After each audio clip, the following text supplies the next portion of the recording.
Nëse do fikeshin dritat e një teatri, edhe ti do doje vetëm një person që t'ishte aty, këtë do zgjidhje që të kishe aty përballë? Do kisha dashur ti tregoja pjekurinë time, në fund të jetës time do thosha okay, tani e di babi unë kam bërë këtë gjë. Të vjen keq që opera, kjo gjini elitare, ka një komunitet shumë të sofistikuar, të vogël. Shtrukja e jetës intelektuale që vëreu në Shqipëri, domethënë është që është bërë një sallat e madhe greke e përzier me një majonezë. Ju falet artistëve fakti që ata janë pak narcisist? Një gjë të krejt normale.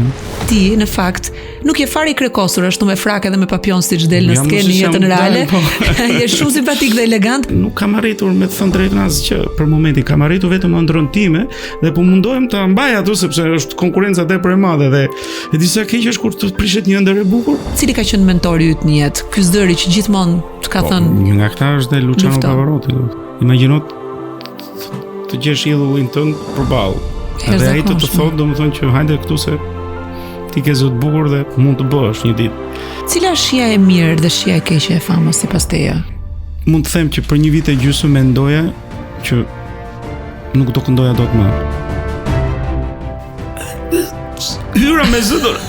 Dole që smirja do të frym. Ti pse vendose të bësh opera dhe jo muzikë të lehtë? Kushtiste Kallashnikovi në 97 në Shqipëri dhe i morën pianofortet me radhë dhe i pushkatonin. No way. Dhe i dola përpara. Ti dhe Woody Allen, sa e bukur. Hera e parë në LA. Për çfarë qan ti? Kalon një tren dashurie që kalon ka ikur dhe thotë. Ke pasur një histori të gjatë dashurie me një kolege, po që e humbe këtë dashuri, shpresoj që ajo nuk ka qenë treni që ajo nuk jetohet fare pa dashuri. Si këndohet bukur kur je i dashuruar. Si këndohet si të bëhet rruga, ajo skena shef kokara, njerëz nuk shikon njëri në sy, këndon kështu. O maniere te abelo prepietose. Me falset. Shikon, nëse gjithmonë kur ti je prezent në një shfaqje, njerëzit kanë shumë dëshirë që të gjejnë ato frazat më pompoze për të përshkruar. Unë dua të identifikoj vetëm një frazë që më ka pëlqyer nga gjitha citimet që kanë bërë media ndërkombëtare për ty, që thon tenori që vjen nga ana e errët e hënës. Ç'do thotë kjo? Do të thotë që në këtë hapësirën e madhe bosh, ai zëri jot mbush vërtet me emocion? Është një frazë e një kritiku të New York Times-it që emrin e ka Matthew Gurewitch. Ai punonte për Los Angeles Times, nuk kishte intervistuar njëri nga Shqipëria, domethënë për ata ishte egzotike edhe emri shqiptar. Dhe plus ka një perceptim kur janë nga krau tjetër i oqeanit, ka një perceptim që neve domethënë nuk e di mirë me të vërtetë se ku ndodhet Shqipëria. Po gazetari pati këtë interesin dhe kapi shumë anë të tjera që i dukeshin nga ana tjetër e hënës, që ajo ana që nuk kuptohet, ai vend që nuk dihet, po prodhon edhe njerëz si këta, domethënë që vinë këndojnë edhe na surprizojnë neve në Metropolitan në New York. Ka ndonjë anë tjetër të errët të Sajmirit që ti s'e ke folur kur në publik, se njerëzit të shohin gjithmonë në drita dhe në projektorët e skenave më të mëdha ndërkombëtare. Edhe kjo është e mrekullueshme, po të gjithë kemi ato netet tona në errësirë ku flasim me yjet dhe kemi vetëm hënën dëshmitare. Ke pasur ti në një moment të vështirë të jetës tënde? Po tani është shumë të vështirë që pastaj ke kthyer në forcë, në frymëzime dhe ke thënë unë do vendos të qëndroj tek drita. E gjithë jeta është e tillë. Ti mbijetosh, zanati tonë është një përgjegjësi tepër e madhe, vështirësi e madhe dhe ka anë të errta goxha. Është dhe një formë narcisizmi dhe egocentrizmi të individit, të artistit, që mos të përzihet me anën të errët që ka zanati ose sepse si e themi ne shqip fare i pëlqen vetja dikujt njëri dhe mësohet me herën e parë që pati sukses, bën dhe një herë të dytë dhe pastaj lehtësohet ajo gjë dhe kur e shikon veten pas 10 vjetësh që je spostuar dhe nuk të begenis më njëri. Shiko, derisa ngjitemi në maj, njerëzit kanë një lloj tendence që duan kështu të tërheqin përposhtë sepse se pranojnë të kaq thjesht suksesin e tjetrit. Pastaj kur hypën atje në maj ata duan të tërë të jenë miqtë tu. Tani po ta kthesh pak shiritin e makinës memorjes të kohës, edhe të kujtohesh për Sajmir Pirgun atëherë kur ishte i ri dhe sa po bëri deputimin e parë të suksesshëm dhe kuptoi fuqinë e talentit të tij. Dhe Sajmir Pirgun e mbas sa viteve, sa dekadave karrierë dhe sukses sot. Si e sheti veten tënde në këto dy dimensione kohore, atëherë dhe sot? shumica e njerëzve nuk më kuptonin atëherë, ose nuk më kuptojnë sot. Për shembull, kanë idenë e tyre sepse ne shikojmë gjithmonë veten ndryshe nga se ç'na shohin të tjerët. Ata kanë një tjetër imazh krejtësisht tjetër se si e mendoj unë veten time. Por duke pasur një vizion shumë të fortë se çfarë doja të bëja, dhe imagjinoj që kur je 18 vjeç, 14 vjeç dhe pretendon të bësh këngëtar opere, kur unë studiova për violinë, nuk është një diçka që është në normalitet, kështu që ishte gjithmonë kjo gjë gjithë miqt ose njerëzit që me kujdes me këtë se ky i ka gjërat çik ndryshe nga të tjerë. Kështu që me trijimi i matjes vetes time, të jetës time, të gjërave që më pëlqenin apo që nuk më pëlqenin ishin gjithmonë ndryshe.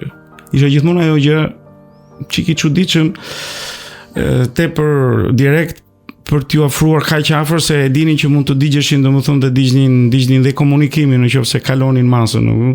Dhe këtë e kam mbajtur. Kjo më ka ndihmuar pastaj që të krijoj edhe një reputacion që më ka shërbyer. Është një lloj sigurie që ti i krijon vetes dhe fokusohesh te puna, te gjëja dhe vazhdon me atë gjë, vazhdon dhe zgjohesh një ditë që thua prit dalë se po nuk kam dashur ta kthej kokën mbrapa.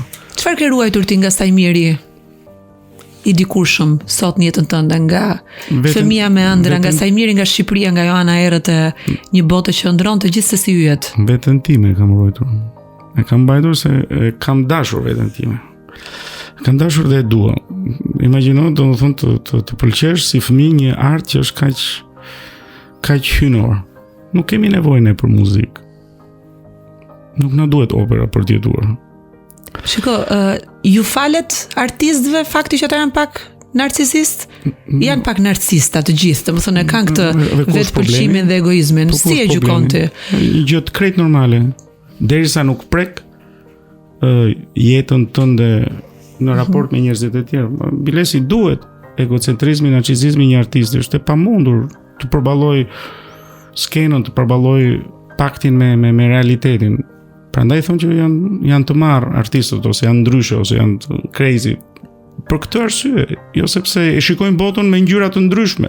Shikojnë botën nga një perspektivë tjetër. Ti në fakt nuk je fare i krekosur ashtu me frak edhe me papion siç del në skenë në jetën reale. Kanë të drejtë plot kur thonë që ajo i thjesht në madhështinë e tij. Është e përkryer ajo. Sa afër të përkryer, si edhe sa e kërkon ti që ti jesh këtu në këtë pikë të boshtit koordinativ? Unë do kisha dashur të isha më i hapur me njerëzit, se jam tepër, por në jetën e përditshme unë vete pi kafen këtu në Tiranë, por nuk e di njëri se kush jam.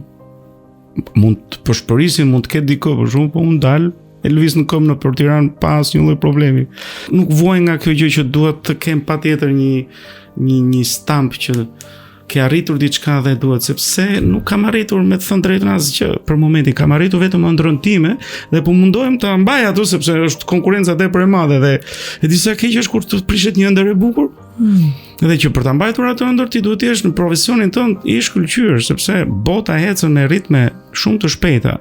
Nuk mundem të kem kaq shumë njerëz që duan të kuptojnë Sajmirin privat. Ata shikojnë vetëm s'kan kohë. Ai gishti është kaq diktator se si vendos syri, domethënë që ta heqësh ti atë gjën që po shikon. Jemi sot akoma në një moment që të gjithë rinia, njerëzit e ardhmja është shumë në udhkryq, nuk dihet dhe ecim kaq shpejt. Dhe nuk kemi kohë të lexojmë një opera, nuk kemi kohë të lexojmë një libër, nuk lexon më njëri. Të vjen keq që opera, kjo gjeni elitare, ka një komunitet shumë të sofistikuar, të vogël në numër. Kështu ka qenë gjithmonë. Po sot mjetet teknologjike nuk janë të njëjta një kohë. Sot kemi mjete teknologjike që mund ta shpërndajnë këtë vlerë, këtë kulturë shpejt dhe bukur. Prandaj unë kam realizuar këtë podcast dhe e quaj një privilegj shumë të madh që të kam ty këtu sonte, sepse ignoranca vishet me frak, thot ai Celentano tek fokun, atë roket në derë dhe ne i përkulemi dhe harrojmë që fraku i vërtet është ai fraku i njerëzve të talentuar si ti dhe meritokraci ignorancës. Japim dhe një medalje e dekorojmë. Pastaj kjo është dhe inati që kanë njerëzit dhe shtrukja e jetës intelektuale që vëreu në Shqipëri, domethënë është që është bërë një sallat e madhe greke e përzier me një majonez rusa mbase. Edhe grekët, masën më fal tani, kjo është lapsus se me këto mund të merren memet. Po pse më dhe Rusia, edhe grekët kanë sallata, ja shtoj përzien ata, po grekët i bëjnë me majonezë, ta i bëjnë me vaj ulliri, ku do me një me tzatziki. Po aty vetë tani më kape argument. Thuaj turli shqiptare më mirë. Ne i këtë të gjitha. Po e humba unë tani, çfarë do bëj? Është bërë përzir gjëra dhe meritokracia është tërhequr dhe ka të vështirë të mbizotroj edhe me një fjalë të vetme, kështu që të këndosh opera tani, po kjo ka bërë dhe nga krau tjetër që niveli edhe perceptimi në përbodë është rritur shumë dhe është ndarë. Nuk kemi si them një klasë të mesme njerëzis që vinin edhe për kënaqësinë që të shpenzonin 2 orë. Vinë vetëm ata që duan dhe ata do vinë tërkohës, ose vinë ca kështu kot, domethënë që duan të ekspozojnë veshjet që kanë. Dhe se di që është diçka e rëndësishme dhe vinë opera, po dalin si hyjnë. Kush është skena më e bukur ku je ndier ti në habitatin tënd dhe ka thënë kjo që unë bëj meriton këtë lloj konteksti? Kjo është pyetje, është si puna e gishtave të dorës që kam unë tani.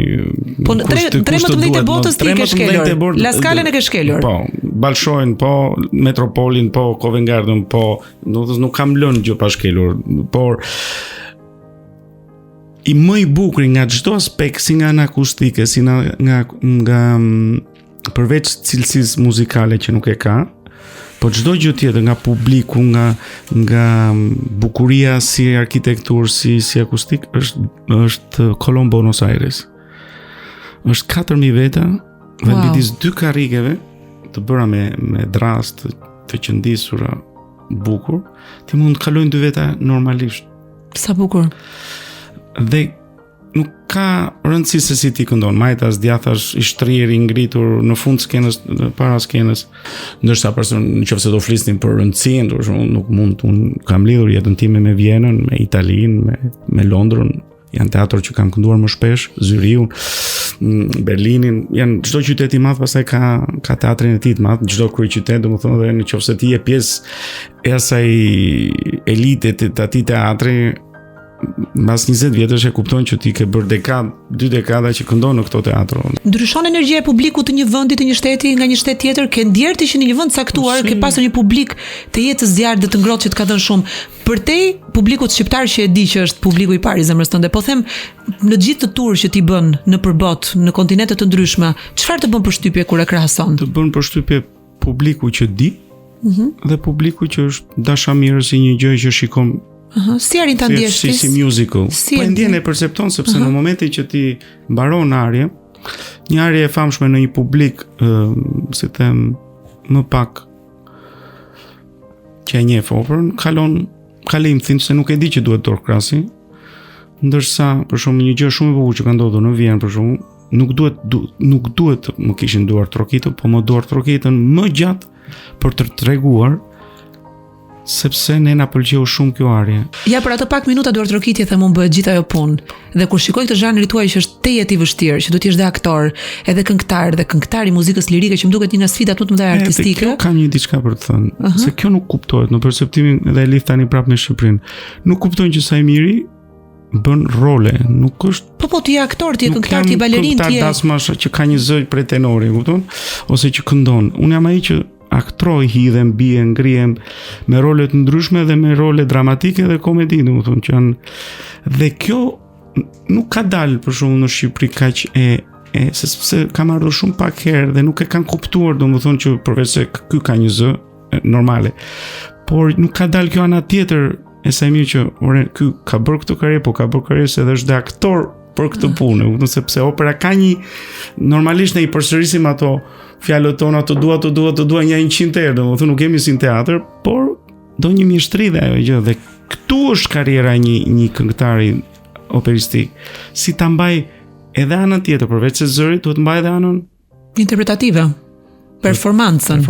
Nëse do fikeshin dritat e një teatri, edhe ti do doje vetëm një person që t'ishte aty, dhe publiku të mos ekzistonte, t'ishte vetëm një person, këtë do zgjidhje që të kishe aty përballë? Kjo është pyetje. S'duhet mendoj shumë gjatë. Jo, do është pyetje shumë, jo nuk e di, do thosha babain, do më thosë se më ka ikur shumë për atë mirë, për ne shumë e trisht, domethënë sepse ka vdekur në një mënyrë në ditëlindjen e nënës time, mbasi festoi me ne, ndojti me ne dhe ditën tjetër nuk u zgjuam më. Por ato ishte okay. Ishte për i ri. Dhe nëse edhe ai e arriti suksesin tim, ka ikur i lumtur mendoj. Por prap do kisha dashur ti tregoja pjekurinë time.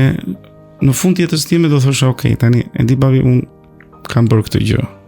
Mbaj mend kur kam ikur nga Shqipëria në vitin 2000, dhe po i thosha që do iki tani do studio, kisha dëshirë të këndoja, të studioja për kanto, po ka parasysh kur ikën me ato çantat ashtu siç ikim ne shqiptarët e atyre vite, ikë dhe nuk e di mund të përfundoje siç përfundova, që të laja pjatat për të mbajtur veten, e kupton? Derisa një vit e gjysmë. Dhe i thash që do bëj dirigentin, do bëj dirigentin e korit, nga që kisha qenë dhe violinist, edhe e kisha mbajtur me një vizion tepër të gjerë jetën time, kupton? Kur ika. Dhe më kujtoi fjala e tij, tha, kujdes tha se ti do të mbash shumë kunguj në një sqetull. Gjej një tha dhe jepi asaj rrugë. Edhe këtë do ta kisha dashur.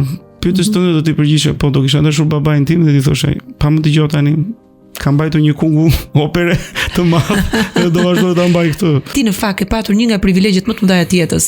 Kur Pavarotti u largua dhe u shua, un kam thënë që njerëz si ky artist nuk duhet vdesin kur. Kam parë dokumentarin e jetës së tij kur u transmetua ekskluzivisht në Rai, edhe nuk e di cili ka qenë mentori yt në jetë. Ky zëri që gjithmonë të ka thënë. Një nga këta është dhe Luciano Pavarotti, do të thonë, unë e njofta tepër i ri, sapo kisha mbritur në Bolzano ku studioja, edhe imagjino të gjesh idhullin tënd përballë.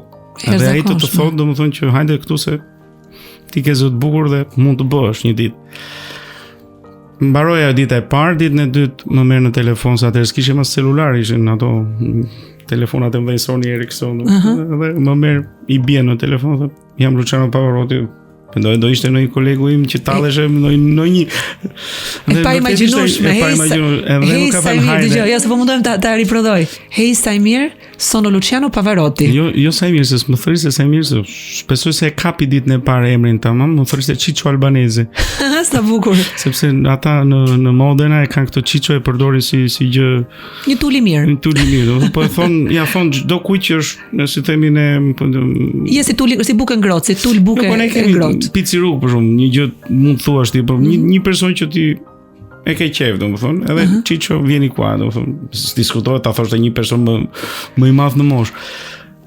Dhe kur më tha Ciccio Albanese, atëherë mu ndezën llampat dhe thash, po vete unë ndërgjësova. Dhe pastaj mbetëm miq, dhe mbeta mik deri vonë me të, dhe kam mbetur mik i familjes dhe i miqve të tij deri sot. Nga dy baballarët e jetës tënde, ai biologjik dhe ky që është një lloj babai artistik shpirtëror. Çfarë janë dy fraza që ti ke gjatë gjithë kohës kështu si eko, si muzikë? Ato të babait tim natyrale thash, domethënë, kjo ishte më mbaj një gjë që i beson vet dhe lërit të tjera që nuk janë të rëndësishme. Ndërsa ajo e Lucianos ishte që vola alto, thoshte, vola alto, così nessun altro ti può raggiungere. Domethënë, fluturo lart, se po fluturove lart e kanë të vështirë të kapin, të tërheqin poshtë. Këtë jam munduar të bëj, domethënë që jam fokusuar tek ajo imja që të bëj ato që di të bëj më mirë. Dhe nga të dy pothuajse është e njëjta këshill, domethënë, si e babait tim edhe Lucianos ishte që nëse ti do t'i besosh ëndërshtuende dhe do fluturosh më lart se të tjerët, ja ke dalur. Dhe për momentin po vazhdon kjo fluturimi. Mbaj kotën lart, edhe është shumë e bukur në fakt që dikur më kanë dërguar asesisht një frazë të ngjashme, edhe më thoshin që fluturojnë shumë zogj lart, por ka një zog që fluturon shumë më lart se të tjerët, i vetëm. Edhe ai sa më lart fluturon aq më i vogël i duket njerëzve, dhe aq më shumë njerëz duan ta zvoglojnë. Por ai është kaq i jashtëzakonshëm se ka një dhuratë nga Zoti që në të njëjtën gjini të jetë ai hispikatori. Do jetë gjithmonë më i lakmuar dhe më i goditur, do t'i duket njerëzve i vogël, po ai thjesht po bën një rrugtim në një nivel tjetër që është niveli i jashtëzakonshëm. E ndjen ti energjinë negative? E kupton?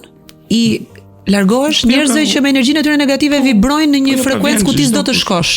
Po, unë jam shumë i ndjeshëm nga ajo gjë, po nuk e kam, nuk e pasur, pra them, fuqin kaq brenda meje për të bërë atë që dua unë.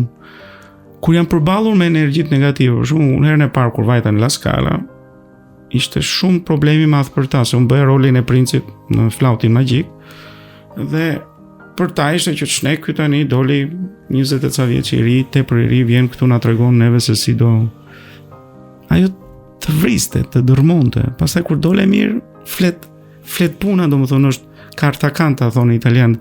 Ajo u bë pastaj edhe më e fortë, sepse del mirë një herë, po del mirë edhe herën e dytë, edhe të tretën, edhe të katërtën. Ajo pastaj t'jep një lloj sigurie.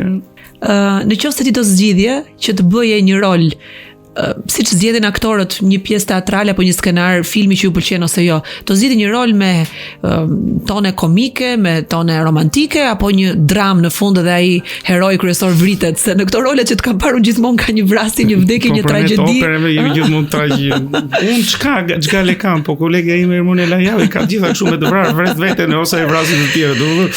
Unë kam në një komedi, jam edhe kam dhe një tel të holl në komedi, domethënë kur kam interpretuar më përpara tani me moshën vin ca gjëra domethënë dhe nuk të pëlqen edhe vetja kur e shikon, se ato rolet komike për shkakun zakonisht i bën djalosharë, tani e bër burr si thotë, dhe nuk përshtatet shumë me humorin, edhe nga që mungojnë rolet e mëdha dramatike, na lën gjithmonë ata me të vrarë me të qarë, po e kam shumë qef, domethënë, jemi i përfshirë në të dyja, nuk dua të jem i një gjëje. Kam qef, domethënë, e quaj si paftësi mos të jem aktor i mirë edhe në komedi që bëj në opera për shumë, apo edhe në dramë, domethënë është detyra ime ta gjej mundsinë. Pastaj diskutohet që gjithë secili nga ne ka një. E kuptova që më the një moment që unë Sajmirin e shkëpus nga personazhi dhe shkoj pastaj flej me veten time në fund të ditës, në fund të mbrëmjes. E merr me vete jastikun, edhe unë dikur. Unë e marr me vete, kam shpëtuar me. Se po mos flesh mirë, në fakt funksionon as ditë nesër, është e tmerrshme. Dikon më njëherë. Pse na goditet gjithmonë kjo zonë energjetike e zërit në njerëzve që kemi të lidhur me zërin, ti si këngëtar, unë si prezantuese, si komunikuese. Jemi emotiv. Këtu goditem unë. Po dhe aty është pika jonë më e dobët, se njerëzit na marrin sikur ne jemi kaq të fortë dhe nuk kemi gjëra sensibile. Ne jemi kështu të nuk na bën gjë keq. Po në të vërtetë ne jemi ata që vuajmë më tepër çdo fjalë, shikojmë çdo gjë, sepse i prek. Sa më lart të ngjitesh, aq më shumë shikon dhe prekësh nga mediokriteti një fjale që do ta thotë ai pa pikën e rëndësisë. Dhe korda ta jep. Ai muskuli i vogël, janë dy muskuj të vegjël që janë shumë të rëndësishëm. Si mundet me ato tela të padukshëm aq të holla, aq fin, njeriu të prodhon një magji edhe të ketë pushtet mbi gjithë publikun dhe mbi emocionin njerëzor në mënyrën më hynore të mundshme. Domethënë unë them në atë moment është Zoti, nuk është artisti. Them Zoti ka vendosur që këtë artistin ta bekojë edhe të flasi përmes qenies të tij, është shumë e bukur, kështu në nivel hynor, se është e mrekullueshme. Doja të thoja, cili është roli që ngjan më shumë me ty realisht? Ose një pjesë e historisë personazhit kryesor që ti ke luajtur që mund të përkoj me ty, që mund të t'identifikoj. Domethënë, në qoftë se për shumë i rakonti Doffman ka një ngjashmëri, unë nuk jam aq naiv sa është ai nga ndonjëherë. Ose Fausti është më i që e bën paktin me djallin edhe pendohet në fund fare dhe. Ke bërë ti ndonjëherë pakt me djallin? Jo, deri tani jo, por këtë thash pra që vete deri atje dhe duhet ta shikosh veten në pasqyrë dhe ja vlen ti të lësh gjithë të bukuri për të qenë më i njohur apo më i famshëm apo më me shumë para ose ja vlen se ti ke arritur deri këtu tani dhe çfarë do. Në këtë retorik për shembull, ja ti nuk je fare agresiv në rrjetet sociale. Të shoh që je madje i tërhequr, shumë modest, ne po bisedonim pak më parë dhe ti më the për çfarë më duhet Alketa mua. Instagrami, unë kam publikun tim, unë kam shfaqjet, kalendarin e kam plot me punë dhe është një dimension dhe lirie që në fakt në fund të ditës kur ha një darkë apo pi një kafe, nuk më shqetëson askush, as një fotograf, as një fans, edhe tani e di që ka dhe fansa që të njohin mirë, po. E tha me prekëm më përpara që për të ardhur këta njerëz që të më komentojnë mua, do të shpenzojnë pak kohë. Pa ta 3 sekonda i gishti diktator nuk i lët që të harxojnë kohë me mua. Kështu që unë e kam provuar se kam bërë shfaqje për publik më të gjerë. Për shumë këtë sezon në Zyri ishte një shfaqje e hapur për të gjithë. 15.000 veta erdhën dhe kanë ndëritur 4 orë. Dhe jam i sigurt që 3-4 të rinj do vinë vitin tjetër në shfaqje. Por nuk e kanë sot, domethënë teknologjia ju ka hapur syt për shumë gjëra, janë shumë më të shpejtë, janë shumë më të zgjuar. Por do e kuptojnë pak më vonë dhe nuk kam frikë që do e kuptojnë pak më vonë. Cila është shija e mirë dhe shija e keqe e famës sipas teje nga përvoja gjithë këtyre viteve? Shija e mirë e famës është që, si për shembull në Shqipëri, për shembull, nëse ke ndonjë hall, Shqipëria është shumë komode, sepse është një sistem i tillë i ndërtuar që është e bija këtit, ky është nipi i këtit, është kjo gjëja, domethënë është një vend shumë i vogël dhe mbaron punë shpejt, nëse njeh dikë dhe ke një emër të mirë, domethënë. E hidhura është që po vjen sa e mirë në vjen, dhe vjen pas 25 vjetësh që fundon në vjen, çfarë do na thot të re. Që ti të rishpikësh veten gjithkohës apo jo? Ço të them unë se kam bërë unë operën, e ka bërë Peppino Verdi, e ka bërë Puccini, unë vetëm e interpretoj atë. Kjo është një peshë, një fillon e krusesh. Le pastaj kur të del në diçka tjetër, për shkak ka dalë një teknologji e re, për shkak ka dalë në një artist se prodhon bota gjëra. Është e vështirë të përballesh për herë, se s'është vetëm një ditë, unë nuk bëj një film, për shembull, unë bëj shfaqje për ditë, një ditë kam ngrënë, një ditë nuk kam ngrënë, një ditë jam zënë, një ditë jam mërzitur, një ditë kam kënduar keq e mos më pyet kur dal jam i smur. Si ja bën, pra si ja bën? Duhet një intervistë tjetër për atë. Do që unë prezantoj dhe kur mikën zëri dhe ngjyra. Po le kur mirë kur ti ikën, le kur e ke ditur që je i smur, po kur ti ikën aty në atë sekond. Mund të ndodhi, ha? Po si të ndodhi? Po pse ikën nga stresi, nga Po pse të ka ndodhur ty? Po jo përpara shfaqjes, më ka ndodhur një ditë përpara, 2 ditë përpara, kam bërë kortizon dhe natën kam parë halucinacione dhe kam thënë o zot mos më kthej prap këtu. Dhe për shembull, nuk ka ndodhur në Zvicër, më ndodhi në Zyri që isha me Covid, domethënë. Dhe mu tha e gjithë hyra me zëdor. Dole që smirja do të frym. Po çfarë bëre? Hiç e lash aty, vazhdova dot më. I kërkova publikut. Sorry. Ja, mund të ndodhi edhe kështu. Më ka ndodhur më keq akoma. Çfarë sfidesh? Po kur je shfaqja e fundit e Romeo Juliet në Barcelona. Romeo përpara se të pinte helmin. Pa pikë zëri, pa pikën e zërit. O nuk dilte kështu. Nuk shkuam dot deri tek helmi, te pika e helmit. 2500 veta në sallë, brenda ditë diel. Ra një viroz, ra një diçka që u smur dhe unë, edhe coveri, edhe ai që sollon nga drejtoresha e teatrit më thot, aman dil, bëj ç'të duash, vetëm dil. Filloi orkestra. Pa ju nuk e mendoj që edhe unë nuk e mendoj me thënë drejtën. Wow. Dhe pastaj më erdhi zëri pas aktit të dytë edhe të tretë, shumë pak. Nuk e çfarë bën. Traum. Mund të them që për një vit e gjysmë mendoja që nuk do këndoja dot më, ose më del në ëndër edhe sot e kësaj dite ajo gjë që hyn sken dhe s'kam zë. Është makthet këto traumat po ëndra më e keqe që më del është që dal në sken dhe s'di çfarë të them. Ajo është traumë vete pastaj. Po kjo ndodh për shembull kur je në stres që ke rol të ri që po e përgatit, ajo është merr më vete, do të thotë që dhe jam i vetëdijshëm në ëndër dhe i them ose mirë je në ëndër. Lëre këtë punë. Ti pse vendose të bësh opera dhe jo muzikë të lehtë? Se kur ke vokal, ke vokal. Të nuk e di pse, ka lidhje me Zotin kjo punë. Nuk e di çe kapi me mua domun. Sepse imagjino në ato vite, imagjino e mban mend 95-96, unë atëherë do të kem qenë 12 dhe sa i jam i 81, tani me matematikën mos më pyet jemi kështu ne të operave. Unë dëgjoja opera. Kështësiste Kalashnikovin në 97 në Shqipëri, ishte ajo lufta e tmerrshme kundër vetes tonë, nuk e di. Ka marr pianoforten nga Onufri Elbasani, sepse erdhën disa individ dhe i morën pianofortet me radhë dhe i pushkatonin me Kalashnikov.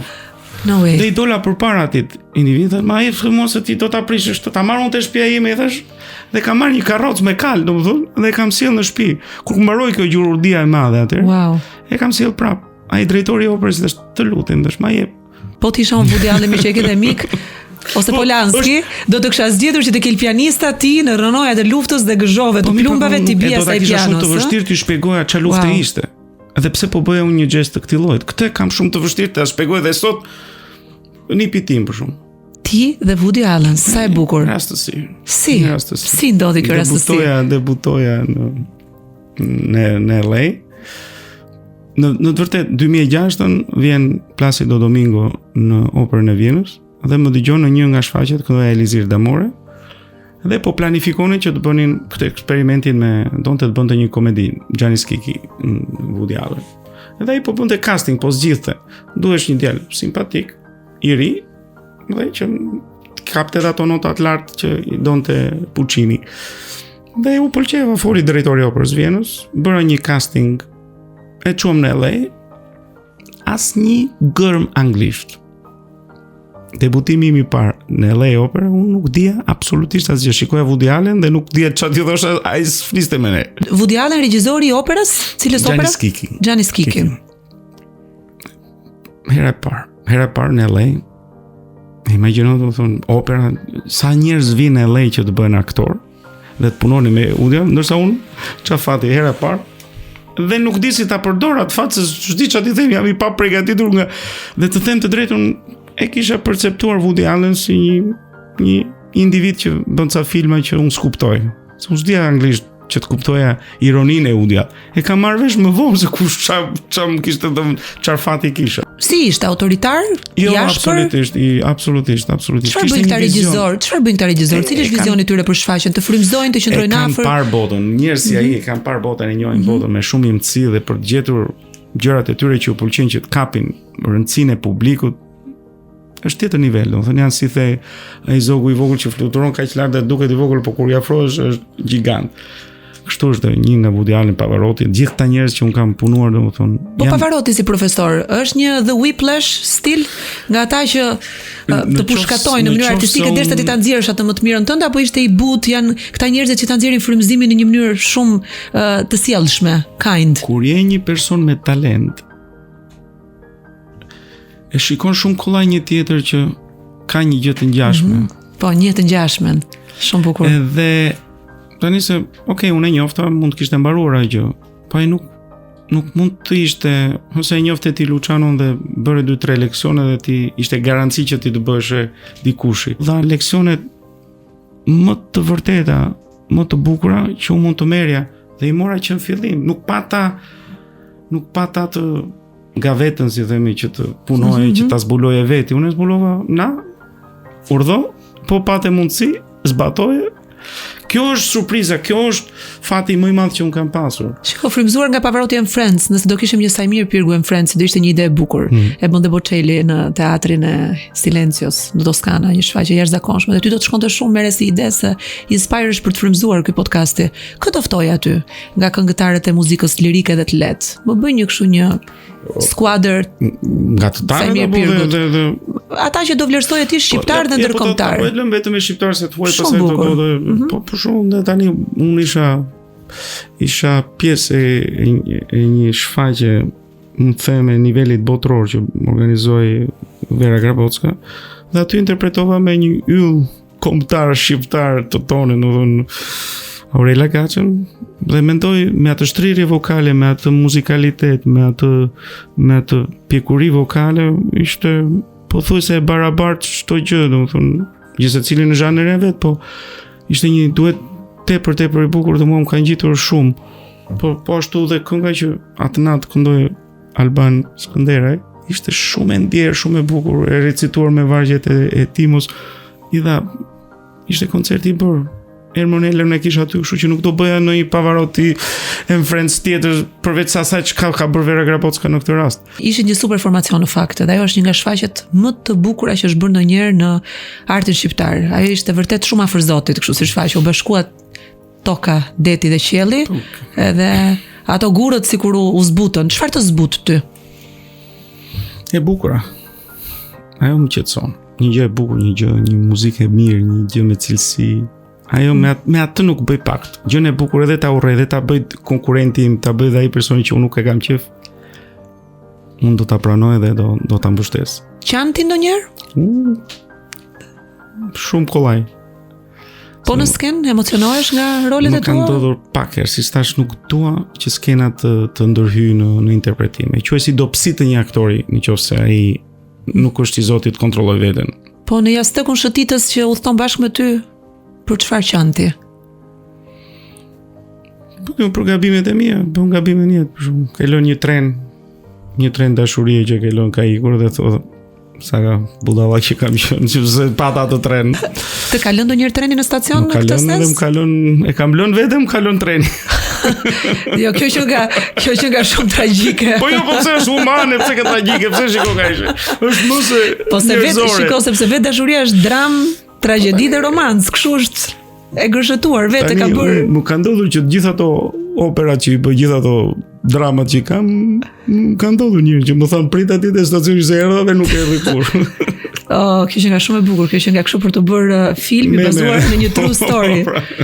Dëgjoj, cila është historia më e fortë e dashurisë që ke jetuar? Të lexova diku në artikull që po shfletoja online që ke pasur një histori të gjatë dashurie me një kolege, po që e humbe këtë dashuri. Shpresoj që ajo nuk ka qenë treni që tani unë ta thash pak ashtu tani nuk kam që të flas për jetën private se nuk ka vlerë, domethënë sepse ke thënë përsëri në një intervistë dashurisë i them po martesa është diçka tjetër. Nuk kam shumë besim sepse shikoj që kohët e sotme kanë shumë pak për dialog.